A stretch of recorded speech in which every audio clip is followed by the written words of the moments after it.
आज अक्षयचं केळवण आहे, त्यासाठी मी काय काय केलंय ते तुम्हाला ताटावर सांगते पदार्थ. काय वाढले पानावरती, काय वाढले पानावरती, ऐकून घ्यावा थाट संप्रती. धवल लवल हे पुढे वाढले, मेच कुटुंब हे पिवळे सजले. आले लोणचे बहुमुरलेले, लिंबू कागदी रसरसलेले. मिरची खोबरे ती सह ओले, तीळ भाजली त्यात वाटले. कवठ गुळाचे मिलन झाले, कवठ गुळाचे मिलन झाले, पंचामृत त्या जवळी आले. वाजतयांचे हवेत भरले, अंतरे अन्ना अधीर झाले. भिजल्या डाळी नंतर आल्या, काही वाटल्या काही मोकळ्या, काही वाटुनी सुरेख तळल्या.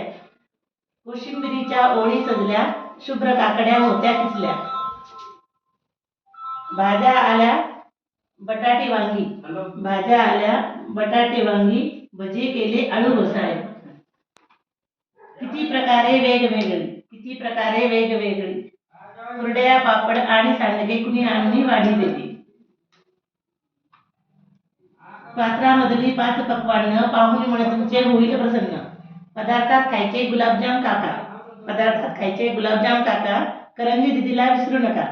पुरणपोळी काकू नाचत येईल, पुरणपोळी काकू नाचत येईल, लाडू पटकन पोटात जाईल.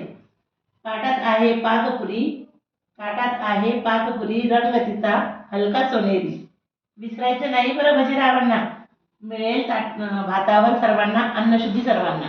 अशी ही कविता केलेली आहे आणि याच्यावर तुला काय काय वाटलं ते तुम्ही बसा. धन्यवाद धन्यवाद. अगं पंचामृत राहिलं आपलं.